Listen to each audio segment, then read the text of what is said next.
Do you remember that one scene? The one that just seemed funny when we were kids, but as adults fills us with a deep, existential dread. Alone. Squidward breaks the time machine and finds himself in the middle of nothingness. There is no past, no future, no Bikini Bottom, just a white, infinite void. Squidward panics. "I've got to get out of here," he screams. But why? Why does that absolute silence and emptiness terrify us so much? Because that void forces us to face life's most uncomfortable truth. Nihilism, the idea that the universe possesses no inherent meaning. That is exactly what scares us. A universe where no one tells us what we're supposed to do. First, let's look at Squidward. He's much more familiar to us than we'd like to admit. He is an adult, hyper-aware and miserable. Squidward is painfully aware of how ridiculous Bikini Bottom is. They light fires underwater, no one acts logically, and his co-worker is an idiot. He constantly thinks, "I don't belong here, I deserve better." In philosophy, this is called passive nihilism. You see the meaninglessness of life, but this knowledge doesn't liberate you, it paralyzes you. Squidward is unhappy because there is a deep chasm between his reality and his expectations. He constantly wants to be somewhere else, another life, another stage, another form of recognition. But here's the irony. Squidward never leaves, he just complains. This doesn't make him a bad person. It just makes him someone who sees the truth but has no idea what to do with it. Just like that tired adult trapped in a routine they hate with nowhere left to run.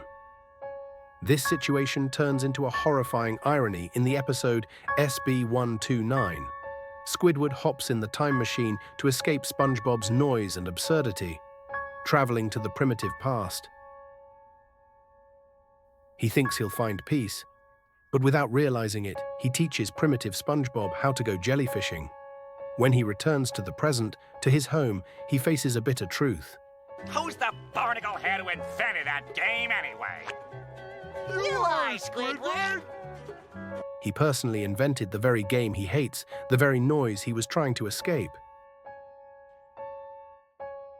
This tells us something crucial. You cannot escape the absurdity of life. Wherever you go, you take your internal unrest with you in your suitcase.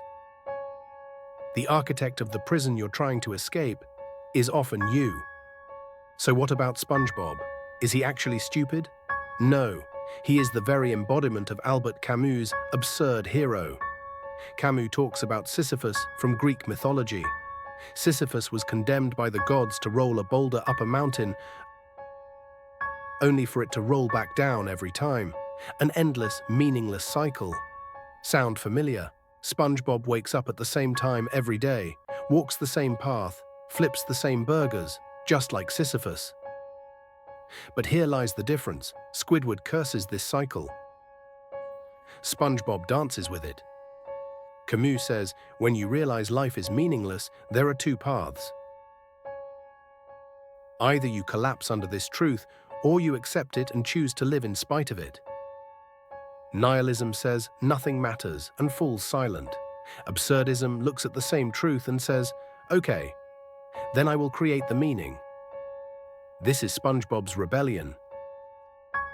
He doesn't look for happiness in the future, in a career, or in some long-awaited success. He finds happiness right now in the very act of flipping that patty on the grill. Don't be fooled by the bright colors of Bikini Bottom. It is the bottom of the ocean, the place where pressure, darkness, and cold are at their most intense. Squidward waits in this darkness for someone to come and turn on the light. A savior, a career breakthrough, a miracle. But as he waits, the darkness swallows him, just as it often swallows us. But SpongeBob knows, the light doesn't come from the outside.